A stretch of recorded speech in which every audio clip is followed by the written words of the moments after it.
Dziewczyny, stop! Gonię was już od 3 przecznic. Skąd u studentek takie torebki i nowe iPhony? Rodzice sponsorują? Tata wędkarz pomaga. Tylko że on łowi w telefonie. Że co? Serio mówicie? Jaka jeszcze wędka? Zobacz, my każdy poranek zaczynamy od połowu. Ty pijesz kawę, a my zarabiamy na zakupy. Wczoraj Wika zgarnęła 7000 złotych. Dziś ja. Big Boss teraz jest po prostu dziurawy. Wszystkim rozdaje. Nie wierzę. Dajcie linka, też chcę. Wyślemy ci. Zapisz sobie. Hi everyone, it's Kino here. Welcome to this Ashtanga beginners class. And this practice is a very intense practice, meaning the Ashtanga yoga in practice. So it's good to take a moment and kind of break down some of the harder variations of the asanas. And today I want to share with you the technique for the 3 Janushirshasana asanas. And these are 3 seated poses that, if you're newer to the practice, can be a little confusing and difficult to kind of understand. So we'll take a moment now to really dive into the technique of these 3 seated asanas. Just to prepare, what I'd like you to do is to come onto your hands and knees, and then let's curl the toes under, and let's start off with 5 breaths in downward facing dog. So let's inhale, let's lift the hips back and up. We'll just start off with 5 breaths here, just to make sure the body is at least prepared somewhat, so we can move more fluidly into our Janushirshasana asana. So we'll stay here for 1, 2, 3, 4, and 5. Let's switch the gaze forward. Let's cross the feet and come on down to seated. Straighten the legs. Now, Janushirshasana A we'll begin with. We close the right knee joint and drop the knee out to the side, and then the heel comes close to the pubic bone.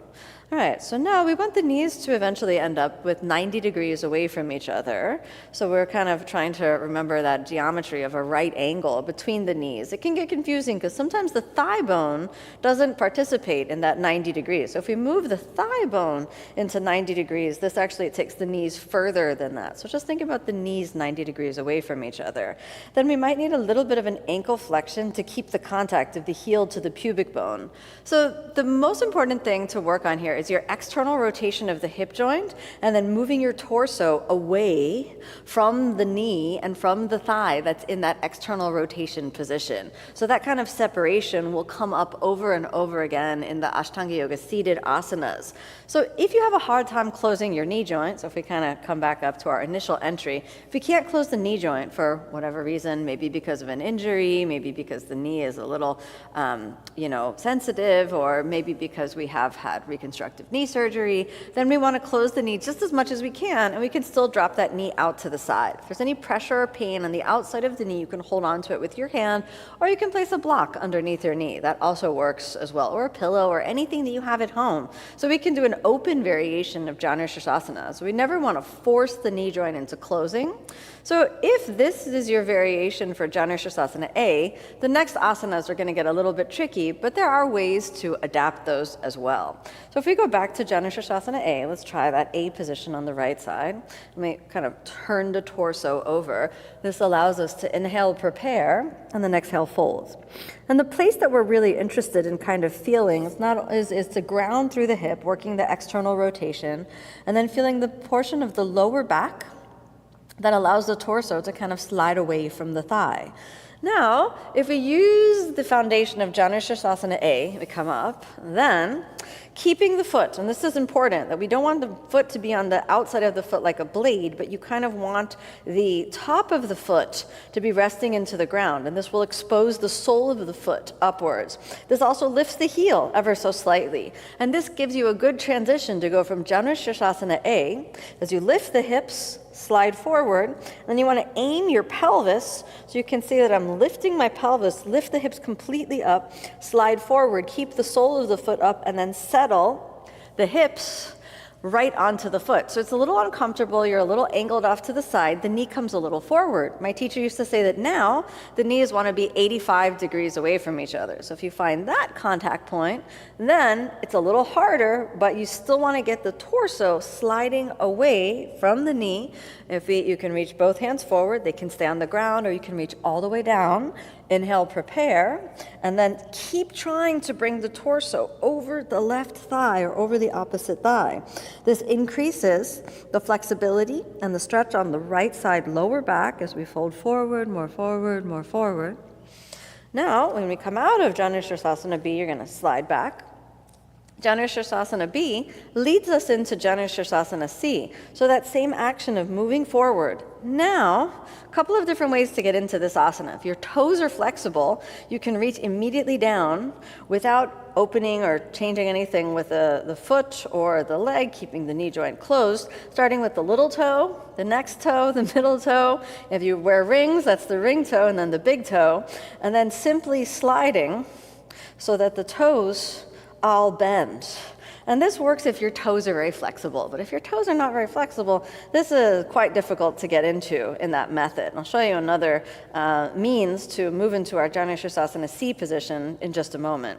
So when we're thinking about Janushirasana C, well, the toes bend backwards, the navel draws in, and we lift the torso forward and down. Now, if we work some different entries, let's go ahead and straighten that leg. We've been on that side for a while. We'll cross the feet just to give a little bit of movement through the body. Exhale, chaturanga. Inhale, upward facing. Exhale, downward facing. We can cross the feet, come on down to seated. All right, now let's say we work Janushirasana A.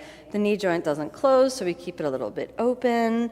We can still allow ourselves to fold forward. We can still get a little bit of that torso moving over.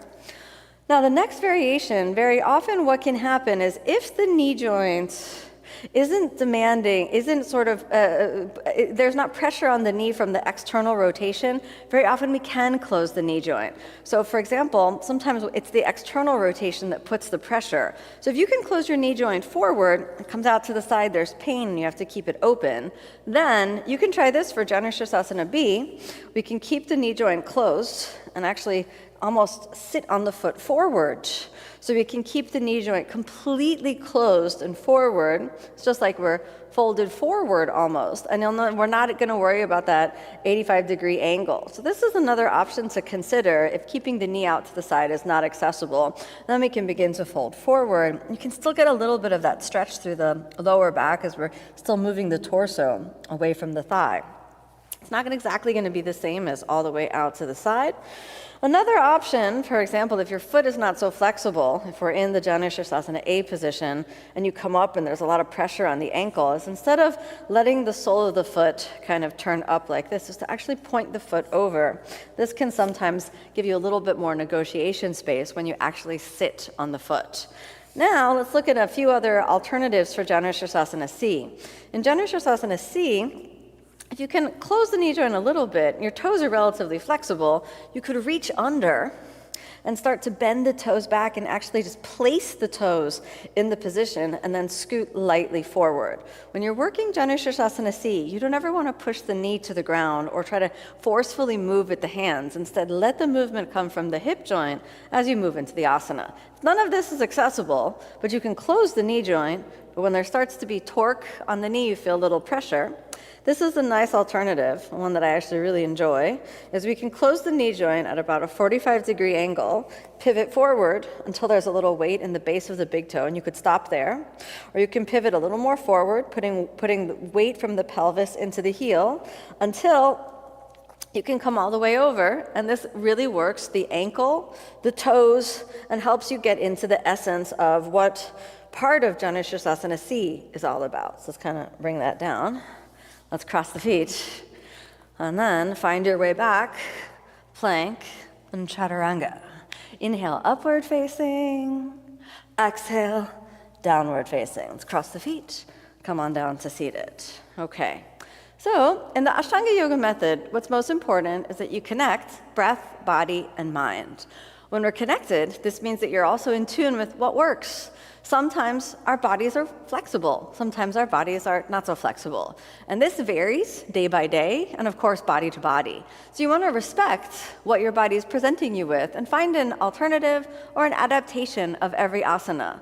So you're going to take that methodology of breath, body, and mind as really the essence of what Ashtanga Yoga is. And then this will really allow you to go deeper into the practice. I hope you found this breakdown of Janu Sirsasana useful, and you can apply it when you dive into the more complete practices of the Ashtanga Yoga method. Thanks so much for joining me on this Ashtanga Yoga breakdown. May you be happy, may you be peaceful, may you be filled with love.